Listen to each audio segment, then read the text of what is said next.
Hello friends, नमस्कार। आपके grade first के और ग्रेड सेकंड के एग्जामिनेशंस की डेट्स ऑलमोस्ट डिक्लेयर हो चुकी हैं और आप लोग बहुत अच्छी तरह से अपनी परीक्षाओं की तैयारी में लगे हुए हैं।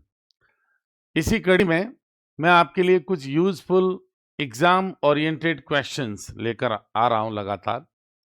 हमने पिछले कुछ सेशंस में जो लिटरेरी पीरियड्स हैं इंग्लिश लिटरेचर के, उनसे जुड़े कुछ इंपॉर्टेंट क्वेश्चंस किए थे। मैंने आपको रेनेसांस के क्वेश्चंस करवाए थे, फिर रोमांटिक एज के क्वेश्चंस करवाए थे और मैं केवल 30 क्वेश्चंस आपके बीच में जो मोस्ट इम्पॉर्टेंट किसी भी लिटरेचर के पीरियड से जुड़े होते हैं, वो आपके बीच में लेके आता हूँ। और मेरा ऐसा मानना है कि कम से कम 4 से 5 क्वेश्चंस जो एजेस ऑफ लिटरेचर हैं, उस पे बेस हम जो तैयारी करवा रहे हैं आपको, उन्हीं में से आपको सीधे-साधे देखने को मिल जाएंगे। दूसरी बात, आप जब ये सेशन अटेंड कर लेते हैं पूरा, एंड तक जब आप इस सेशन को देख लेते हैं, ये सारे इंपॉर्टेंट क्वेश्चंस आप लोग देख लेते हैं अच्छी तरह से, तो बाद में आपको जो कमेंट सेक्शन है उसमें ये भी बताना मुझे कि आप इसमें से कितने क्वेश्चंस करेक्ट करते हैं, ताकि मुझे आपकी प्रिपरेशन के बारे में कुछ आइडिया हो सके। ठीक है? तो इस सेशन में हम जो न्यू क्लासिकल एज है दोस्तों, उससे जुड़े मोस्ट इंपॉर्टेंट 30 क्वेश्चंस आपके साथ डिस्कस करने जा रहे हैं। Is that clear guys? तो चलिए शुरू करते हैं। देखिए, फर्स्ट क्वेश्चन है, which poetic form was predominantly used during the new classical period? कौन सा पोएटिक फॉर्म था? तो अगर आप न्यू क्लासिकल पीरियड पढ़ चुके हैं तो आपको अच्छी तरह से पता होना चाहिए कि अलेक्जेंडर पोप ने कौन से ऐसा पोएटिक जॉनरा है या पोएटिक फॉर्म है जिसको बहुत ज़्यादा एक तरह से परफेक्ट किया, डेवलप किया। जी हाँ, बिल्कुल आपका आंसर सही है, हीरोइक पोएट्री या हीरोइक कपलेट। ये जो आंसर है इसका बिल्कुल करेक्ट आंसर है। ब्लैंक वर्ड्स में वो लोग नहीं लिखते थे।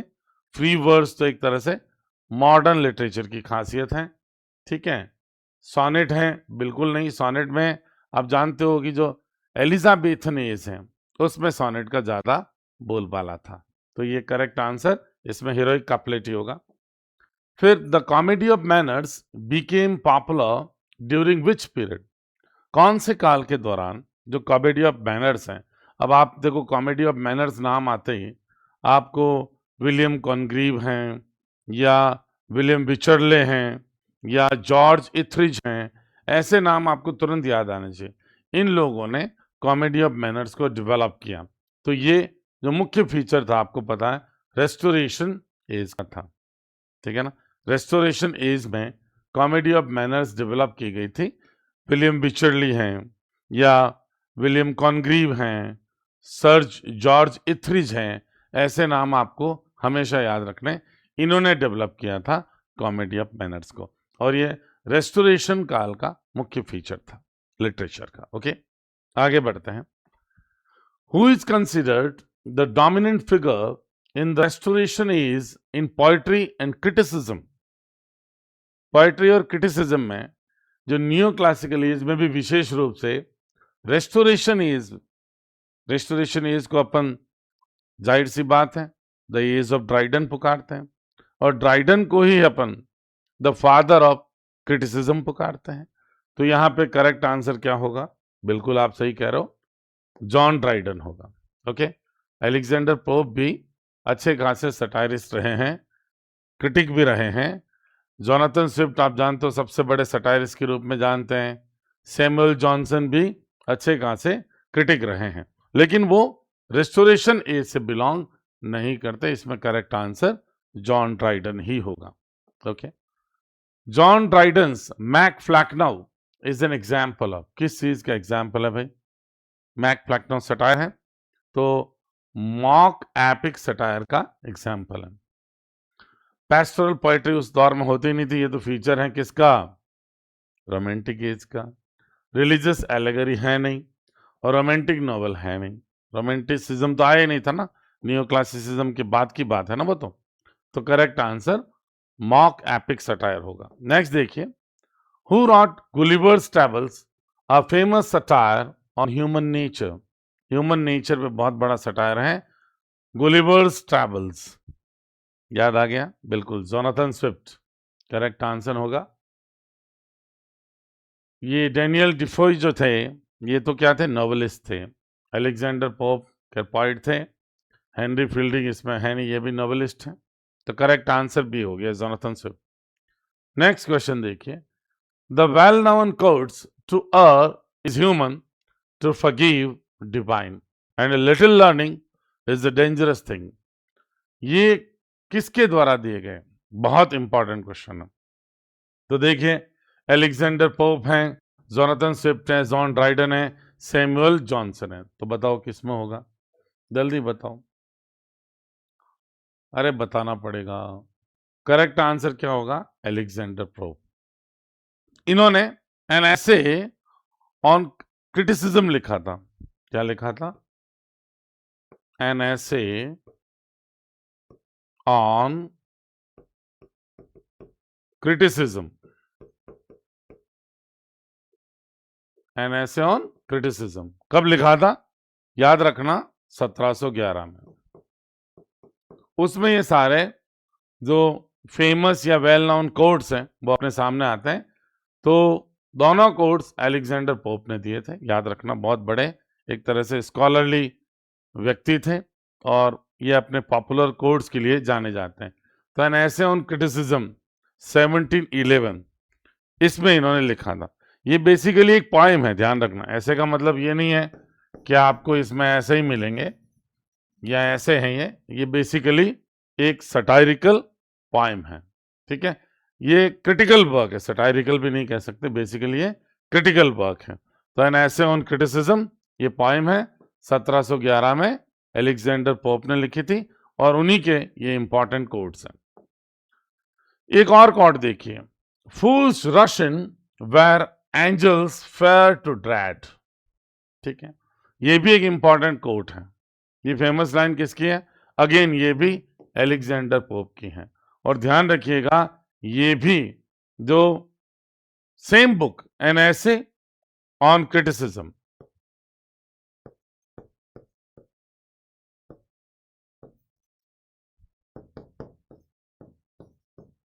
वही 1711 उसी में से लिया गया। ये एक लॉन्ग पोएम है, याद रखना। इसका जो जॉनरा है वो ऐसे नहीं करना, नाम से देख के आप कर लेते हो, जबकि ये करेक्ट आंसर क्या होगा? एक इंपॉर्टेंट पोएम है दोस्तों, ठीक है। और ये हेरोइक कपलेट में लिखी गई है, ये भी आपको ध्यान रखना है। तो अलेक्जेंडर पोप इसके करेक्ट आंसर हो जाएगा। उसके बाद the age of Johnson ended in 1798 with the publication of, एक तरह से मैनिफेस्टो हो गया काय का? रोमांटिसिज्म का। क्वेश्चन यही है, यूं कह दीजिए एज ऑफ जॉनसन, जिसे अपन एज ऑफ सेंसिबिलिटी के नाम से जानते हैं, है ना। न्यू क्लासिकल एज का लास्ट फेज है ये, एज ऑफ सेंसिबिलिटी, ये एज ऑफ जॉनसन। इसका एंड कौन से कलेक्शन के पब्लिकेशन से हुआ? तो आप जानते ही हो, विलियम वर्ड्सवर्थ और एस.टी. कॉलरिज का जो जॉइंट पब्लिकेशन था, लिरिकल बैलेट्स, 1798 में। भूलना नहीं है, ये करेक्ट आंसर हो जाएगा। बहुत आसान क्वेश्चन है, कंपैरेटिवली इजी क्वेश्चन है। उसके बाद देखिए, which of the following is not a characteristic of new classical literature? निम्न में से कौन सी न्यू क्लासिकल लिटरेचर की कैरेक्टरिस्टिक नहीं है? तो देखिए, नहीं वाला एलिमेंट ध्यान देना। एम्फेसिस ऑन ऑर्डर, बिल्कुल ऑर्डर में एम्फेसिस ऑर्डर पे देते हैं। सब्जेक्टिविटी एंड इमोशनलिज्म, ये आंसर करेक्ट हो जाएगा, क्योंकि ये फीचर किसका है भाई? रोमांटिक एज का फीचर है। या अन्य शब्दों में कहो तो रोमांटिक राइटिंग का फीचर है सब्जेक्टिविटी।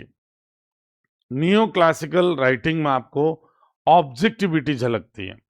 सब्जेक्टिविटी का मतलब एक पोएट अपने पर्सनल एलिमेंट्स, चीजों को पर्सनलाइज कर दें, फर्स्ट पर्सन के प्रोनाउंस यूज करें, चीजों को पर्सनलाइज करना, खुद की आइडेंटिटी बार बार रीडर्स के सामने रिवील करना, ये जो क्वालिटी होती है उसे अपन सब्जेक्टिविटी कहते हैं, है ना।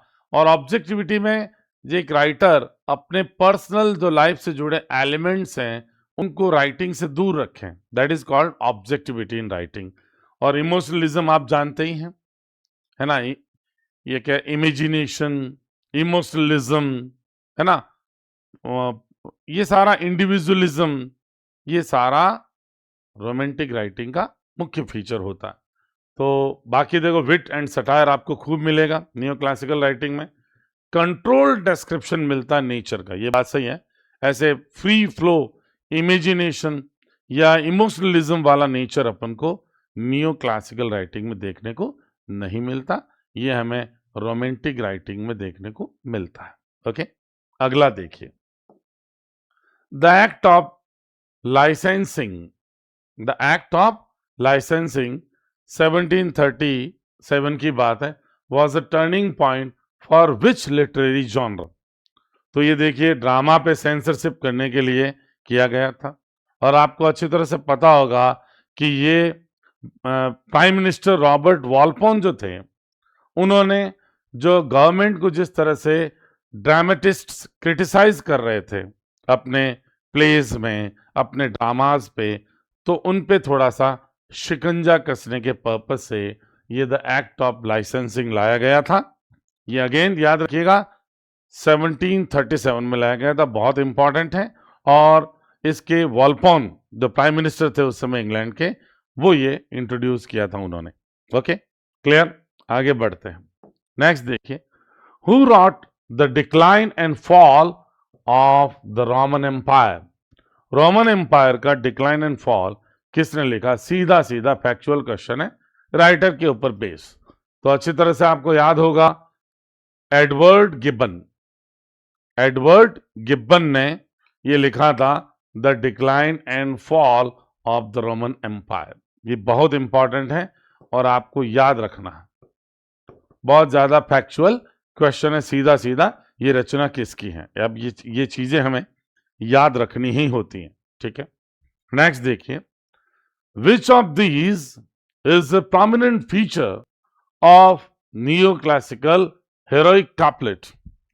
अब ये स्पेंसरियन स्टेंजा क्या है, हेरोइक काप्लेट क्या है, इन चीजों के बारे में आपको पूरी जानकारी होनी चाहिए। तो आपको पता ही है कि ये पेयर ऑफ टू लाइंस होता है, रिटन इन आयम्बिक पेंटामीटर। उसमें ध्यान रखना, राइम्ड पेयर होता है, और पेयर कहने के बाद टू लाइंस की जरूरत नहीं है, एक पेयर टू लाइन का ही बनेगा। राइम्ड आयम्बिक पेंटामीटर का एक पेयर, ये कहलाता है heroic काप्लेट।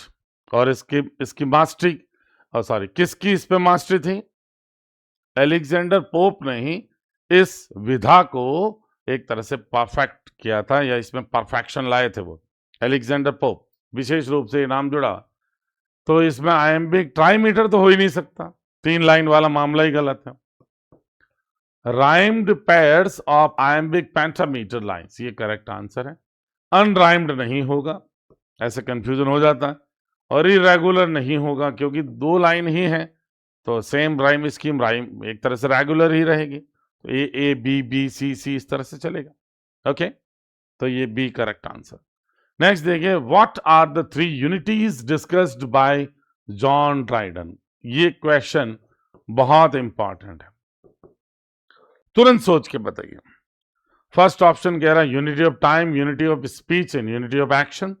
Second, unity of time, unity of dialogue and unity of action. और unity of theme, unity of speech, unity of action. Unity of time, unity of place, unity of action. जल्दी बताइए तुरंत। Dramatic पाउजी जो था, ठीक है ना, John Dryden का 1668 में आया था, आपको याद होगा। ड्रामेटिक पाउजी उस पे था, एन ऐसे ऑफ ड्रामेटिक पाउजी, उसमें उल्लेख किया था।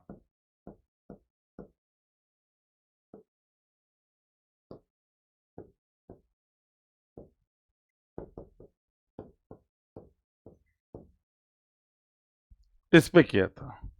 जल्दी बताओ, देखो करेक्ट आंसर क्या होगा। जॉन ड्राइडन का है, ये भी आपको पता, वो तो क्लियर है, क्वेश्चन में ही आ गया जॉन ड्राइडन। अब बताओ। और कब किया था ये भी आपको पता होना चाहिए। 1668 की रचना है ये। तो टीपीए याद रखना, time place and action. TPA, time place and action की यूनिटी की इन्होंने एडवोकेसी की थी जॉन ड्राइडन ने।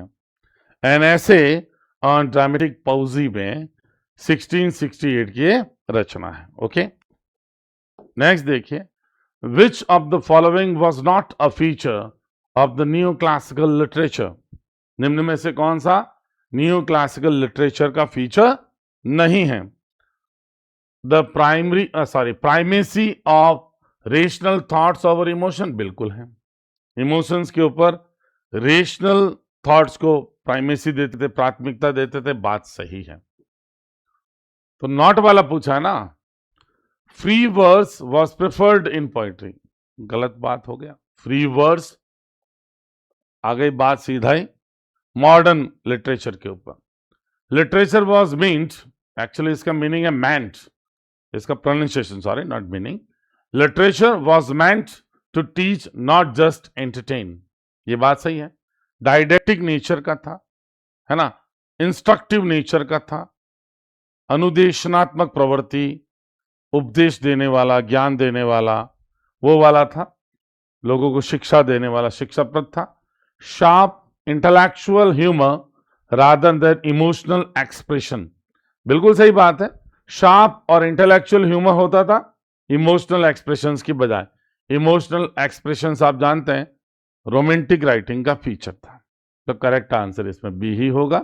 भाई आपको पता है कि हेरोइक कपलेट को प्रेफर किया जाता था न्यू क्लासिकल राइटिंग में, हेरोइक कपलेट को प्रेफर किया जाता था पोइट्री में, तो फ्री वर्स नहीं था। ओके, अगला देखिए, who among the following is not a writer of the comedy of manners. निम्न में से कौन सा कॉमेडी ऑफ मैनर्स का एक राइटर नहीं था। विलियम कॉनग्रीव बिल्कुल थे, विलियम विचर्ली भी थे। Ben Jonson comedy of humours हैं भाई, कॉमेडी ऑफ मैनर्स नहीं है इनका था, comedy of humours. Comedy of humour के लिए नहीं जाना जाता था बैन जॉनसन को, तो यही करेक्ट आंसर होगा। और जॉर्ज इथरिज आप जानते ही हैं कॉमेडी ऑफ मैनर्स को डेवलप करने में, कॉनग्रीव विचर्ली और इथरिज के नाम तो बहुत पॉपुलर है। ओके, तो सी इसका करेक्ट आंसर हो जाएगा। नेक्स्ट देखिए, Robinson Crusoe is often called, play तो था ही नहीं भाई, नोवेल है। मोक एपिक की नहीं, एपिक भी नहीं था, और गॉथिक एलिमेंट इसमें था नहीं, तो the first realistic novel in English पुकारा जाता है रॉबिन्सन क्रूसो को। किसने लिखा बताओ? अरे डेनियल डिफो ने लिखा यार, डेनियल डिफो। अभी एक क्वेश्चन आया था, नहीं इस पे नहीं आया था। रॉबिन्सन क्रूसो किसकी है? डेनियल डिफॉय की। नेक्स्ट देखिए, who are the famous writers of the new classical age. अच्छा क्वेश्चन है, देखो, Lord Byron, William Blake, Charles Lamb, romantic writers, तो ये तो बिलोंग करते हैं रोमांटिक एज से, नो प्रॉब्लम्स, ये आंसर नहीं होगा। शेक्सपियर, क्रिस्टोफर मार्लाउ और एडमंड स्पेंसर, सही कह रहे हो, एलिजाबेथ ने इसके।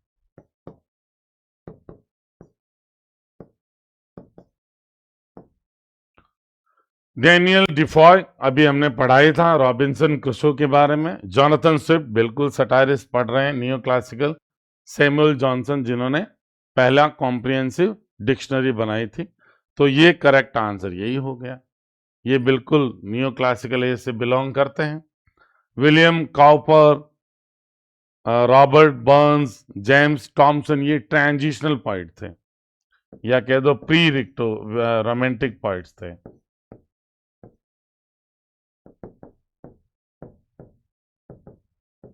ट्रांजिशनल पॉइंट्स भी कहते हैं।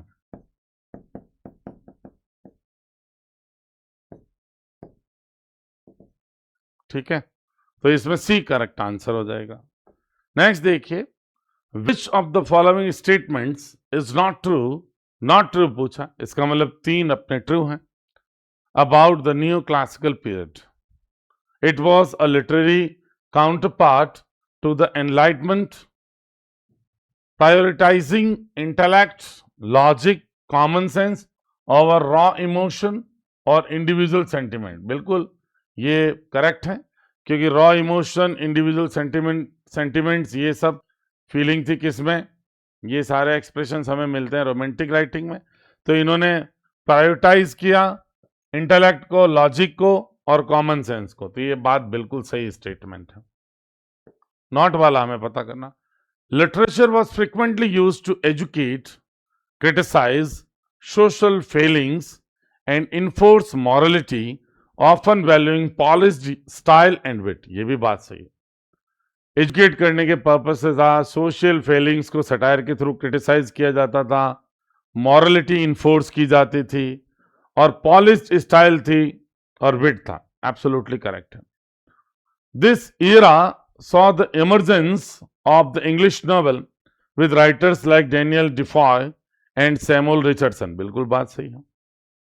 और poets moved away from urban centers, viewing nature as a spiritual, organic force rather than just a landscape. ये गलत है। ये क्या है?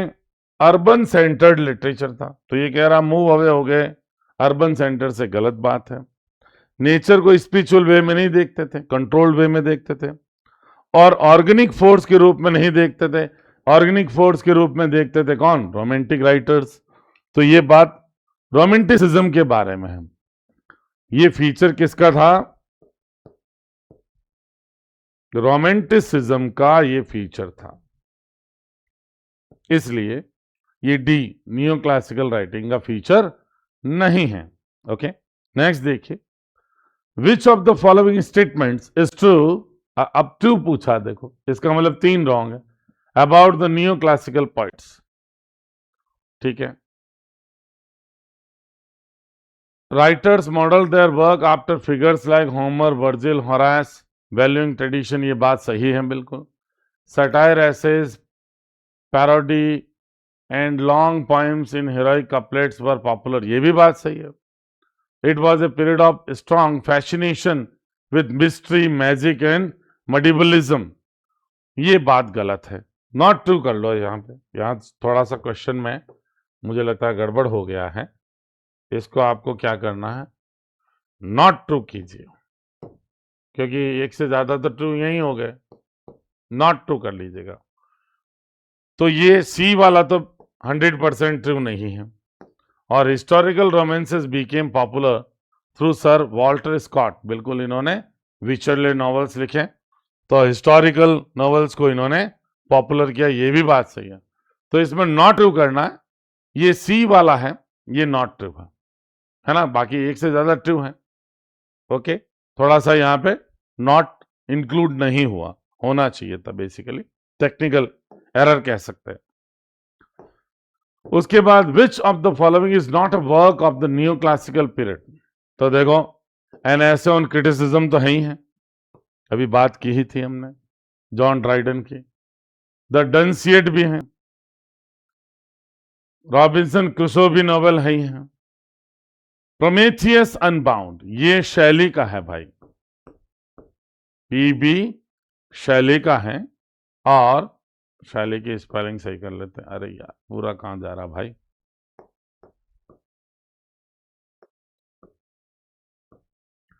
शैली का है और ये रोमांटिक पीरियड से बिलोंग करता है।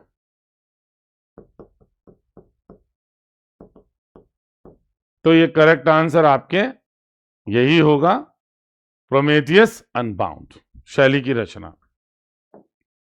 उसके बाद which of the following is not a work of new classical period, बताओ जरा। Lives of the most eminent English poets किसका वर्क है? सही कह रहे हो, डॉक्टर सैमुअल जॉनसन का है। एक तरह से शॉर्ट बायोग्राफीज लिखी उन्होंने 52 इंग्लिश पॉइट्स की, 52 एमिनेंट जो पोइट्स थे उनके बारे में लिखा, बायोग्राफीज लिखी हैं।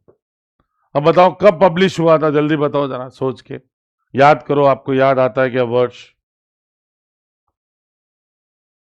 अरे यार याद करना पड़ेगा। 1779 से 81 के बीच का है, ठीक है ये वर्क। और डॉक्टर सैमुअल जॉनसन ने लिखा, ये तो आपको याद होगा ही मेरे को लगता है।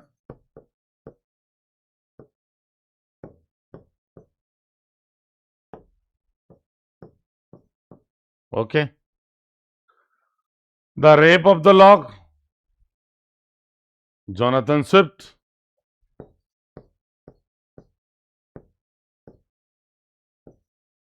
अरे यार एलेक्जेंडर पोप है इसमें, एलेक्जेंडर पोप, स्विफ्ट नहीं।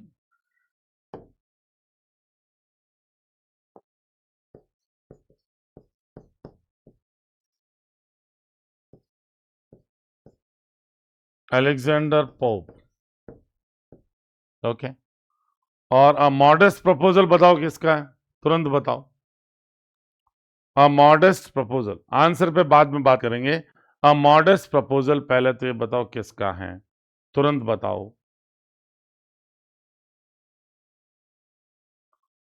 अरे बताना पड़ेगा, ये जोनाथन स्विफ्ट का है।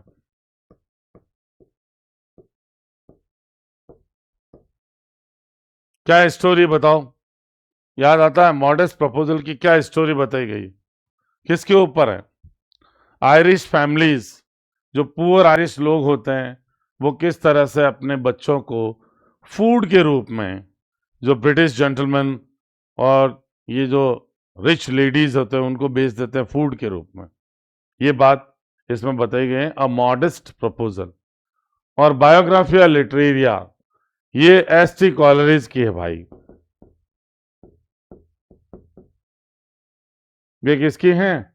तो एस.टी. कॉलरिज तो भाई रोमांटिक राइटिंग में आएगा, तो यही आंसर हो जाएगा। Biographia Literaria ST. कॉलरिज ने लिखी हैं, और ये क्रिटिकल ऑटोबायोग्राफी है। और कब लिखी गई हैं? 1817 में।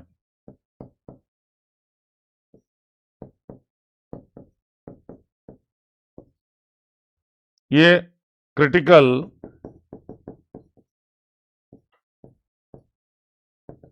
ऑटोबायोग्राफिकल वर्क हैं एस.टी. कॉलरिज का, सैमुअल टेलर कॉलरिज का। तो नहीं है, नहीं में यही नहीं है, बाकी सारे न्यू क्लासिकल राइटर्स के वर्क्स हैं। उसके बाद which of the following works has not been written by John Dryden? कौन सा वर्क जॉन ड्राइडन ने लिखा? नहीं लिखा, सॉरी, नहीं लिखा है। The Hind and the panther लिखा है, औरंगजेब ड्राइडन का है। एब्सैलम एंड एकिटोपल उनका बहुत बड़ा सटायरिकल वर्क है। द एल्केमिस्ट नहीं लिखा दोस्तों, देखो ये किसने लिखा बताओ? सही कह रहे हो, बैन जॉनसन ने। ये बैन जॉनसन का प्ले है, ठीक है ना, द एल्केमिस्ट, याद रखना, बैन जॉनसन का प्ले है। नेक्स्ट देखिए, who among the following does not belong to the new classical period? कौन इनमें से न्यू क्लासिकल पीरियड से बिलोंग नहीं करता? जोसेफ एडिसन बिल्कुल, भाई पीरियडिकल एसेज में आता है नाम, रिचर्ड स्टील, द टाटलर, स्पेक्टेटर्स, याद रखना, ठीक है ना। लॉरेंस ईस्टर्न टिस्टन सैंडी, आपको याद आ गया होगा, ये भी है। टॉमस किड नहीं है भाई, स्पेनिश ट्रेजेडी वाला टॉमस किड, ये कौन से एरा से बिलोंग करते हैं? Elizabethan age. और याद है इनका द स्पेनिश ट्रेजेडी, मैंने पढ़ाते समय भी कहा था टॉमस किड ये टिपुड़ा, स्पेनिश ट्रेजेडी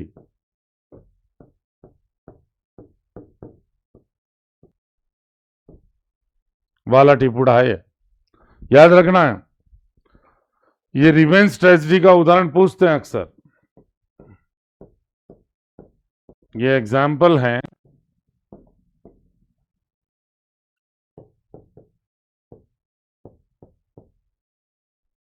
रिवेंज ट्रेजेडी का। ओके, थॉमस किड, ये इसका आंसर हो जाएगा, न्यू क्लासिकल पीरियड से बिलोंग नहीं करते। नेक्स्ट देखिए, match the following new classical writers with their famous works. तो अलेक्जेंडर पोप का कौन सा इसमें बताओ? अलेक्जेंडर पोप, ऐसे ऑन क्रिटिसिज्म हो जाएगा। ठीक है, एक का दो सब में ही है, इसमें नहीं है। जोनाथन स्विफ्ट का the battle of books, B का थर्ड, इनमें भी है। फिर सैमुअल जॉनसन का the lives of the poets, eminent English poets पूरा है। ये सी का फर्स्ट, सी का फर्स्ट। अब ये दोनों में से एक है, ये भी चला गया बाहर। ठीक है, फिर ओलिवर गोल्डस्मिथ का द डेजर्टेड विलेज, आप जानते ही बहुत फेमस है, डी का फोर्थ, ये आंसर सही हो गया। ठीक है, और हेनरी फील्डिंग का टॉम जॉन सही है। ठीक है ना, ई का फिफ्थ, तो पहला आंसर करेक्ट हो गया। Okay, got it. उसके बाद फिर नियो क्लासिकल राइटर्स को मैच करना उनके वर्क से। जॉन ड्राइडन, जॉन ड्राइडन का भाई मैक फ्लैकनाउ साफ पड़ा है, ए का सेकंड, काफी ऑप्शंस में ये नहीं होगा। ओलिवर गोल्डस्मिथ का द विकर ऑफ वेकफील्ड, ये सही है, बी का फर्स्ट। अब बी का फर्स्ट भी काफी है, तीनों में है। जोनाथन स्विफ्ट का अ टेल ऑफ टब, सी का थ्री, सी का थ्री इसी में देखो। और सैमुअल रिचर्डसन का पामेला बहुत फेमस है ही है, सीधा सीधा दे रखा है। और हेनरी फील्डिंग का जोसेफ एंड्रयूज। तो आंसर कौन सा हो जाएगा? डी का फिफ्थ, डी का फिफ्थ। अच्छा, रिचर्डसन का, नो, रिचर्डसन का यही था, ये आंसर करेक्ट होगा, सेकंड वाला, सेकंड वाला होगा। इसमें देखो, ए का सेकंड है ही है, बी का आपके फर्स्ट है, ठीक है, सी का थर्ड है, डी का फोर्थ है, ये बाकी सब सीधे सीधे ही है, तो सेकंड होगा। ओके, अगला देखिए, फिर वही राइटर्स को मिलाना है उनके करेक्ट डिस्क्रिप्शन से। जॉन ड्राइडन को अपन फाउंडर या फादर ऑफ इंग्लिश क्रिटिसिज्म मानते ही है, ए का सेकंड। एलेक्जेंडर पोप को हीरोइक कपलेट के लिए जानते हैं, वही। सैमुअल जॉनसन को अपन डिक्शनरी के लिए जानते हैं। ठीक है, तो ए का सेकंड सब में है, बी का फर्स्ट इन तीन में, ये तो होना नहीं। फिर सी का फोर्थ इन दो में है, इन पे विचार करते हैं। फिर जोनाथन स्विफ्ट का, ये बिल्कुल मास्टर थे पॉलिटिकल सटायर के, डी का थर्ड होगा, डी का थर्ड इसमें ही है, ये करेक्ट आंसर हो गया। और रिचर्ड स्टील तो आपको पता है टाटलर में जोसेफ एडिसन के साथ को फाउंडर थे, बिल्कुल सही है, ई का फिफ्थ।